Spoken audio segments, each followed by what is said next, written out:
तो सबसे पहले तो हमारे होटल एसोसिएशन के एक बड़े सीनियर मेंबर और आपके प्रेस क्लब के भी एक बड़े सीनियर जर्नलिस्ट 2 मिनट मैं उनको जो है प्रणाम करते हुए और माँ वैष्णो देवी से ये कहते हुए कि उनकी आत्मा को शांति दे और उनके घर में जितने भी लोग हैं उनको इस लॉस को बेयर करने की शक्ति दे, इसको कहते हुए अपनी बात को आगे अब शुरुआत करता हूँ।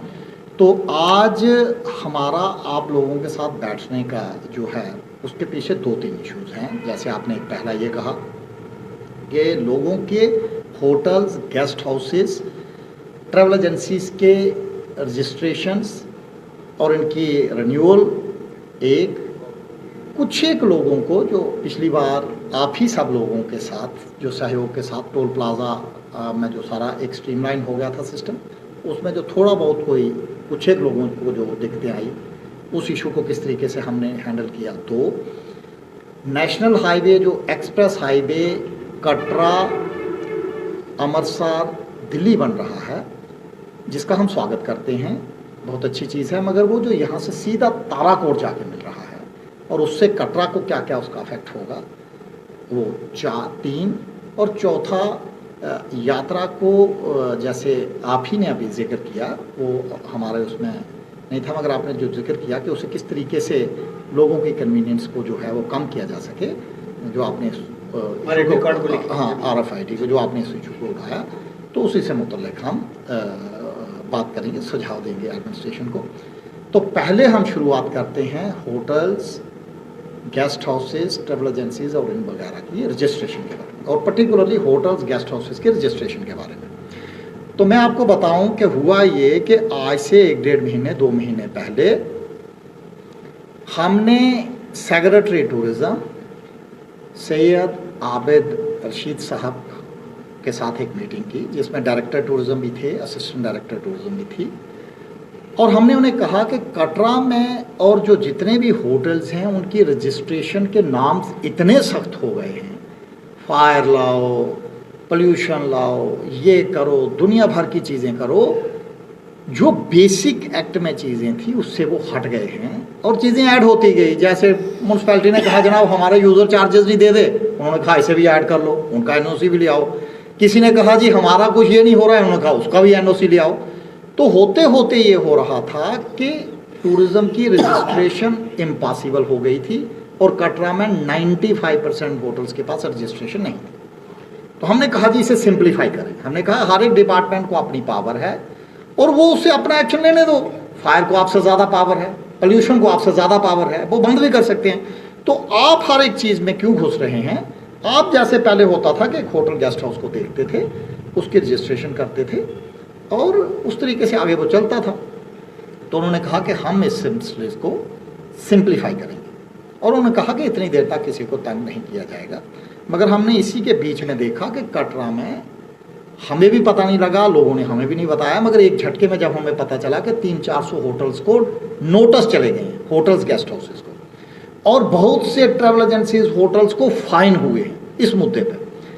तो हमने इसको बड़ा सीरियस कॉग्निजेंस लेते हुए हमने सेक्रेटरी टूरिज़्म, डायरेक्टर टूरिज़्म और इनसे एक मीटिंग की, जिसमें सबको बुलाया और हमने कहा कि सर आपने हमें कमिट किया था कि आप इन चीज़ों को सिंप्लीफाई कर रहे हैं और यहाँ तो 300-400 नोटिस निकल गए और फाइन होना शुरू हो गए।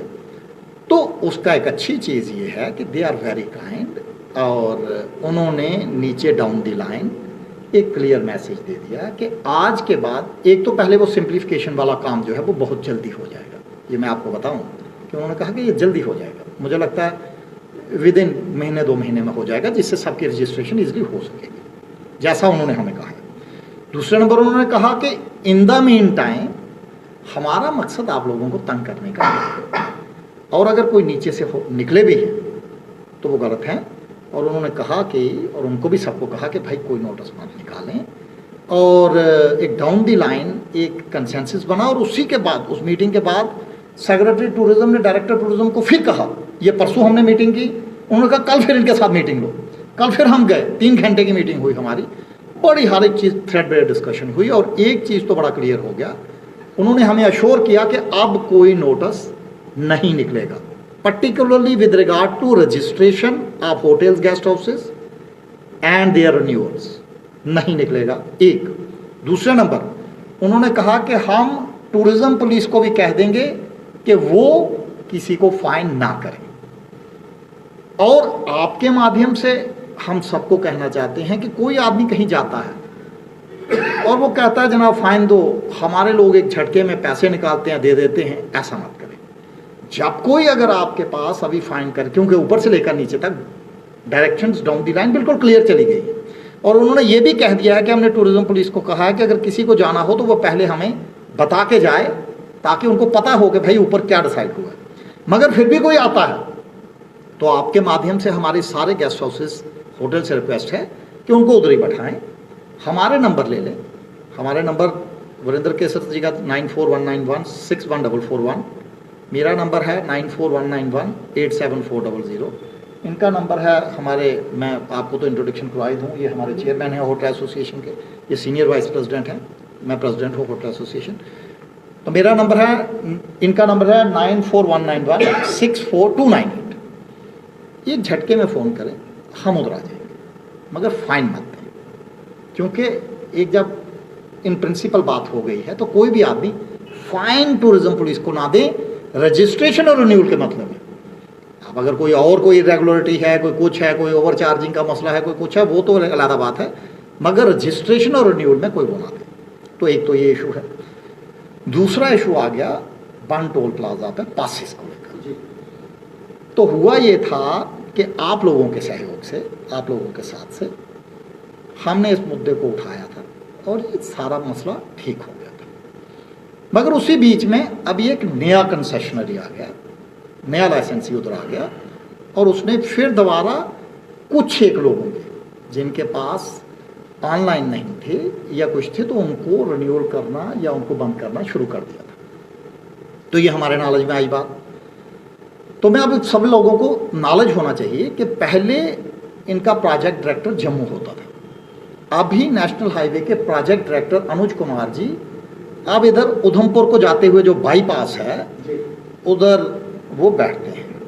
तो हमारी उनसे एक डिटेल मीटिंग और हमने कहा कि साहब ये पहले प्रोजेक्ट डायरेक्टर आरपी सिंह साहब का लेटर है जिसमें उन्होंने क्लियर किया है कि ये गांव जो हैं ये 20 किलोमीटर के अंदर है। फिर उसके बाद दूसरे प्रोजेक्ट डायरेक्टर आए जादून साहब और उन्होंने कहा कि ये गांव जो है 20 किलोमीटर के अंदर है। और उन्होंने क्लियर लिखा कि अगर कोई आदमी अगर फिर भी ये टोल प्लाजा वाला किसी से अगर पास ना बना के उससे पैसे ज़्यादा लेता है तो हम उससे 100 टाइम्स चार्ज करेंगे। मतलब अगर इसने किसी से 200 रुपया 220 रुपया चार्ज कर लिया तो हम उससे 22,000 चार्ज करेंगे और अगर उसके बाद भी ना माना तो हम इसका लाइसेंस कैंसिल करेंगे। तो अब हुआ ये कि इस सारे मसले में जब हमने उनसे बात की तो उन्होंने कहा जी हमें भी इनकी कंप्लेंट्स आई और हमें भी पता चला है। एक तो पहले उन्होंने ये हमें अपडेट दे दिया कि साहब ये जो टोल प्लाजा के जो प्रेजेंस कंसेंसरी इनका जो है वो टेंडर कैंसिल कर रहे हैं और नए टेंडर हो गए हैं और ये 15-20 दिन की बात है। मगर जितने पुराने ऑर्डर्स निकले हैं, चाहे वो आरपी सिंह साहब का है चाहे वो जादून साहब का है, जिसमें आरपी सिंह साहब ने बताया है प्रोजेक्ट डायरेक्टर साहब ने कि ये जो एरियाज उसके अंदर है, और चाहे जादून साहब ने बताया है कि ये जो एरियाज अंदर हैं, जब तक हमारा कोई और दूसरा ऑर्डर ना निकले तब तक वो स्टैंड कर रहे हैं और उसे उस टोल प्लाजा वाले को मानना है, वो बाध्य है उसे मानने के लिए। मगर उसके बावजूद भी अगर वो किसी का पास नहीं बनाता तो मेरी आपसे गुजारिश है कि उसकी सीधी एफआईआर करवाएं। हम डीएसपी साहब से भी बात कर लेंगे, ऊपर बात करनी पड़ी तो मैं एसएसपी साहब से भी कर लूँगा। हाल तो जिसके ऑनलाइन बन रहे हैं उसकी कोई प्रॉब्लम नहीं है, मगर अगर किसी को नहीं मानता है तो ये लेटर साथ में लगा के उसकी एक एफआईआर करवाएं और इन लोगों के ऊपर प्रॉपर एफआईआर होनी चाहिए ताकि ये अंदर हो जाए। देखिए, अगर हम आज की डेट में एक आदमी आके आपसे हफ्ता वसूली करने लग पड़ता है तो उसके लिए भी तो हमें उठना पड़ेगा ना। अब प्रोजेक्ट डायरेक्टर जो इनको हाईवेज को रेगुलेट कर रहे हैं, उन्होंने भी क्लियर कर दिया, लेटर हमारे पास क्लियर है, हर एक चीज़ क्लियर है। और उसके बाद अगर कोई ज़बरदस्ती अगर किसी से लेता है तो उसके लिए FIR project director national highway authority of India जो अभी उधमपुर में बैठते हैं उनके अंडर है ये। उनके नंबर्स अगर आपको चाहिए होंगे तो वो नंबर भी आपको शेयर कर देंगे और उनका ईमेल भी शेयर कर देंगे। उनको प्रॉपर ईमेल भी करें, ऊपर हाईवे में भी ईमेल करें, एफआईआर करवाएं। और अगर ज़्यादा ज़रूरत पड़ेगी तो फिर हम अगर इसके आगे भी अगर कोई आदमी करता, देखें हमारी जद्दोजहद जिस मुद्दे को हम लेके चलते हैं उसे हम किसी भी स्टेज पे छोड़ेंगे नहीं। और अगर किसी के साथ भी अगर थोड़ी सी प्रॉब्लम आएगी तो होटल एसोसिएशन और आप लोगों के साथ जो आपका पहले भी प्रेस क्लब का और सबका साथ हमें पहले भी मिला, हम सारे इकट्ठे हैं और हम किसी को पैसे लूटने नहीं देंगे। This is very clear.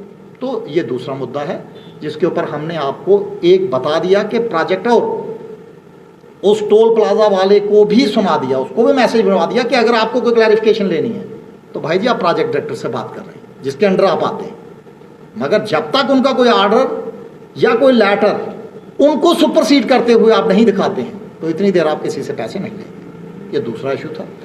तीसरा इशू ये है कि कटरा में दिल्ली अमृतसर कटरा एक एक्सप्रेस हाईवे आ रहा है, बहुत सुंदर हाईवे है, हम उसका स्वागत करते हैं और गवर्नमेंट का हम शुक्रिया अदा करते हैं कि वो इसे कटरा में लेके आ रहे हैं। मगर जैसे पूरे टाउन्स में होता है, जब भी कभी एक्सप्रेस हाईवे आते हैं तो वो टाउन के साथ मिला देते हैं, बस स्टैंड के साथ मिला देते हैं, कहानी ख़त्म होती है। मगर यहाँ कटरा में एक बात थोड़ी सी वो जो हमने देखी वो ये है कि ये एक्सप्रेस पे इधर से कट करते हुए फिर वो उधर जाके ताराकोट में मिलाया हुआ है। अब उससे होगा क्या? देखिए, किसी भी गवर्नमेंट की स्कीम का मैं आपको बात बताऊं और जो लोग हमें सुन भी रहे हैं मैं उनको भी बताना चाहता हूं और उनसे दरख्वास्त करना चाहता हूं। गवर्नमेंट का मकसद सिर्फ रोड बनाना नहीं है, गवर्नमेंट का मकसद एम्प्लॉयमेंट और वहाँ की इकॉनमी को भी बढ़ाना होता है। आपने दिल्ली से यहाँ पे एक्सप्रेस हाईवे को ले आए, उसके बाद यहाँ पे ताराकोट जाने के लिए 10 रास्ते हैं। बस स्टैंड के बीच से है, कड़माल वाला है, ये बस स्टैंड को आके लग रहा है तो बस स्टैंड से ये सरोवर के बाहर से है, श्राइन बोर्ड के बाहर 10 रास्ते हैं, उधर से फिर जहाँ से मर्जी आदमी जाए। मगर एक आप बाहर से एक रास्ता बना देंगे तो उसका होगा क्या कि कटरा बाईपास हो जाएगा और जो कटरा की इकॉनमी चल रही है, और कटरा में 1 लाख से ज़्यादा लोग यहाँ काम करते हैं, more than 1 lakh people work over here.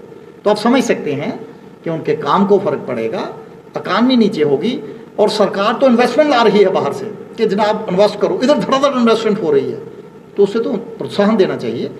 तो होटल एसोसिएशन का व्यू पॉइंट इसमें बहुत क्लियर है कि वो ताराकोट मार्ग पे नहीं मिलना चाहिए, उसे बस स्टैंड में आके मिलाएं। उसके बाद जैसे भी यात्री जाना चाहे वो जाए। और आपके माध्यम से मैं बाकी सारी ऑर्गेनाइजेशंस को भी कहूँगा कि वो भी इसके बारे में कहें, क्योंकि हम कोई भी चीज़ जो है हम लोगों की गिस्ट और सोल जानते हैं, तो वो जो है वो एक ही है कि भाई लोगों को जो है उनकी इकॉनमी भी चलती रहनी चाहिए।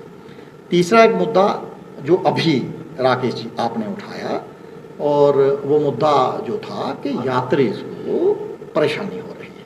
और पहले ये होता था कि एक यात्री जाता था और सबकी यात्रा स्लिप लेके आ जाता था, ठीक। अब ये है कि हर एक आदमी को RIFT लेने के लिए उसे लाइन में लगना पड़ रहा है। तो हमने देखा पिछली बार भी जो है उसमें लोगों की लंबी लंबी लाइनें आई। तो हमने एडमिनिस्ट्रेशन को CO साहब से हमने मुलाकात की और he was too good a person, और उन्होंने हमें कहा कि साहब, और हमने उन्हें सजेशन दिया था कि अगर आप किसी बैंक में भी जाएं, लंबी लाइन हो तो आपको उसी वक्त एक वेट स्लिप मिल जाती है। आप वो फास्ट फूड में जाते हैं, आपका नंबर है 1032 या 732, आपने पिज़्ज़ा ऑर्डर किया है, आपको नंबर मिल जाता है, आप कुर्सी पे बैठते हैं, जब नंबर आता है उधर आ जाता है। तो हमने इन्हें कहा कि साहब आप अगर लाइन ही लग रही है और आपको लग रहा है कि आज वेट लिस्ट है, तो पहले नंबर तो एक उसी वक्त ठक ठक ठक ठक उन्हें वेट लिस्ट देते जाएं, ताकि लोग वेट लिस्ट लें, बैठें, बाजार में चक्कर लगाएं, खरीदो फरोख्त करें, खाएं पिएं और समझ लें इस वक्त नंबर चल रहा है 5000 और उसका नंबर है 9000, उसे मालूम है कि 4 घंटे के बाद आना है, 4 घंटे के बाद आएगा। मगर यहाँ पे हो ये रहा है कि यात्री जो है 4-4, 5-5 घंटे साहब लाइन में खड़ा हो रहा है। मैं आपके माध्यम से आप ही को पूछता हूँ कि आप ही अगर अपनी फैमिली के साथ कहीं तिरुपति, कहीं दरबार साहब जाएं और अगर इतनी लाइन में उधर खड़ा होना पड़ेगा तो उसका यात्रा पर इफेक्ट पड़ेगा। तो हमें सीओ साहब ने पिछली बार जब हम उनसे बात की थी तो उन्होंने कहा था वजीर जी इसका हल हम कर देंगे, मगर उसके बाद रश पड़ा नहीं। इस बार एक बार रश पड़ा है, हम फिर उनसे आग्रह करेंगे कि सर इसका कोई हल निकालें। और दूसरे नंबर, जैसे अरुण जी ने भी हमसे बात की कि उधर भी बालगंगा में भी चीज़ों को थोड़ा सा स्ट्रीमलाइन करने की ज़रूरत है, जिस तरीके से हम इसको आगे बढ़ा सकें। देखें, आज यात्रा स्लिप और इन सबका मकसद क्या है? मकसद 2 ही है, सिंपल। एक, कितनी यात्रा आई, दूसरा इतनी यात्रा उधर ना चल जाए कि भगदड़ हो जाए। अब उसे हम जितना सिंप्लीफाई कर सकें वो हमारे हाथ है, और जितना उसे कॉम्प्लिकेटेड करेंगे, एक आदमी पहले 8 घंटे 5 घंटे कटरा में लाइन में खड़ा होगा, फिर बालगंगा लाइन में खड़ा होगा, फिर हर एक चेक पोस्ट पे खड़ा होगा, फिर भवन पे खड़ा होगा। आपको लगता है वो जिंदगी में दोबारा कभी आएगा? तो सर आपके माध्यम से हम कोई अलग-अलग नहीं, हमने यूनाइटेडली एज ए टीम सारी चीज़ों को उठाना है। इसमें जितने भी आप लोग हैं, प्रेस वाले भी हैं, हम भी हैं, सोशल हैं और एडमिनिस्ट्रेशन भी, ये मैं आपके साथ कहना चाहता हूँ कि दे टू आर गुड, वो भी हमें, मगर कुछ एक कहीं कभी जब बीच में कोई हमारा कम्युनिकेशन गैप होता है, उसे ब्रिज को दूर करना है और आगे बढ़ना है। तो ये मुद्दे थे मेन जिसके ऊपर हम डिस्कशन करना चाहते थे। अब केसर साहब भी हैं, ये भी हैं, हम भी हैं, अब जो जो कहेंगे सर हम। सर एक जो हमारी कल उनसे डिस्कशन हुई है, मैं इन चीज़ों को बहुत ज़्यादा इसलिए नहीं खोलना चाह रहा कि कुछ एक चीज़ें अभी पाइपलाइन में हैं, मगर जो हमारे सेक्रेटरी साहब के साथ बात हुई है और जो नीचे डाउन दी लाइन सारे बात हुई है, वो पॉलिसी मैटर में चेंज कर रहे हैं।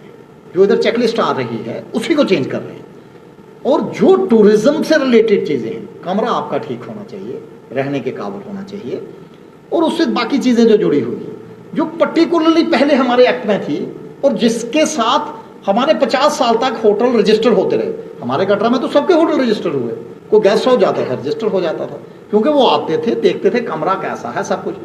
मगर वक्त के साथ एक ने चीज़ डाली, दूसरे ने डाली, तीसरे ने डाली, होते होते वो इतनी लंबी लाइन बन गई कि मैं आपके माध्यम से बताऊं कि इस वक्त कटरा में 99% होटल जो है कटरा में ही नहीं, पूरे JNK में।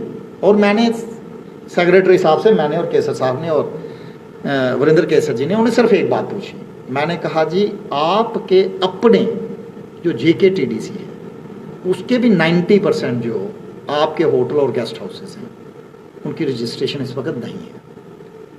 रजिस्ट्रेशन नहीं है तो मतलब इलीगल है, तो क्या आप उन्हें बंद करेंगे? तो उन्होंने कहा वजीर जी बिल्कुल भी नहीं बंद करेंगे, हम इसका हल निकालेंगे। और मैं आपको बताऊं कि जो प्रेजेंट सेक्रेटरी साहब आए हैं, he is too good a person, और वो समझने वाले हैं। जैसे हमारे यहाँ एक, मैं आपको बात बताता हूँ, कितनी अच्छी बात की उन्होंने। हमारे यहाँ था एक करैक्टर सर्टिफिकेट चाहिए जी। हमने कहा जी ये कौन सा मुद्दा है, करैक्टर सर्टिफिकेट आपको चाहिए? कहते क्या होना चाहिए? मैंने कहा जी ज़्यादा से ज़्यादा क्या करना है आपको, ज़रूर नहीं है। किसी आदमी ने कहा जी हम एफिडेविट दे देते हैं। उसने कहा नहीं एफिडेविट मत दो, आप एक कागज़ पे सेल्फ डिक्लेरेशन दे देना कि साहब मेरे अगेंस्ट कुछ है नहीं, कोई कुछ है, नीचे दस्तखत करना, दे देना। तो इस तरीके से बाकी जो फॉर्मेलिटीज़ हैं, जैसे फायर, ये वो, मैं अभी सारी चीज़ों को नहीं खोलूँगा क्योंकि कई बार उसी पे, मगर एक डिपार्टमेंट का प्रयास ये है कि हम चीज़ों को सिंप्लीफाई कर सकें, जैसे हमने उन्हें रिक्वेस्ट किया था। We are thankful to them कि उन्होंने हमारी बात को माना है। डायरेक्टर साहब, सेक्रेटरी साहब, हम सिर्फ उनके बड़े शुक्रगुजार हैं। और उनसे बड़ी बात यह है कि आप सबको तब तक नोटिस से राहत मिलेगी, फाइन नहीं होगा, और अगर कोई करता है तो हमें बताएं। ये एक मेन मुद्दा है, और ये आपका एक वैलिड क्वेश्चन है कि कोई आदमी, और आपके माध्यम से मैं अपने मेंबर्स को भी और जितने होटल्स गेस्ट हाउसेज हैं उनको भी मैं कहना चाहूँगा, प्रॉपर नाम आपका बोर्ड पे होना चाहिए, प्रॉपर उसका कि अगर आपका कार्ड है, ताकि समझ लें। हमारे यहाँ ठीक कहते हैं आपके बाल, एक आदमी भवन गया और कई बार उसे बाते हुए उसे पता ही नहीं चलता, वो ढूंढ रहा होता है, तो अच्छी बात नहीं है। देखें, ताली दोनों हाथों से बजनी है, और डिपार्टमेंट से ज़्यादा हमने प्रोएक्टिव होना है। और जो हमारी तरफ से होगा हम सारे मेंबर्स को और सभी लोगों को कहेंगे और वो करवाएंगे भी। और जो डिपार्टमेंट की तरफ से चीज़ें हैं हम उनका भी की चीज़ें करवाएंगे। तो मुझे लगता है अगर किसी ने पैसा जमा नहीं करवाया है तो उस नोटिस को वो अभी रख दें, क्योंकि ऊपर से एक क्लियर मैसेज है कि उन नोटिस पे एक्ट नहीं होगा। और आगे भी देखो, मैं आपको बहुत सिंपल बात बताता हूँ, कोई आपके पास फाइन करने आता है और आप जेब से 500 या 2000 के नोट ऐसे टक टक करके उसके हाथ में दे देते हो और वो रसीद काट देता है और वो लेके चला जाता है, तो कहानी ख़त्म हो जाती है। फिर डिपार्टमेंट से उस चीज़ को लेना बड़ा मुश्किल काम है। मगर मेरी बात आप लोगों से गुजारिश ये है कि उन पूरे नोटों को देने से पहले उनसे रिक्वेस्ट करें कि सर ऊपर ये पूरी बात हो गई है, और अगर फिर भी कोई आपको अगर कोई कॉम्प्लिकेशन या कोई अगर डाउट है तो हमारे एसोसिएशन के लोगों को आने दें, आप उनसे बात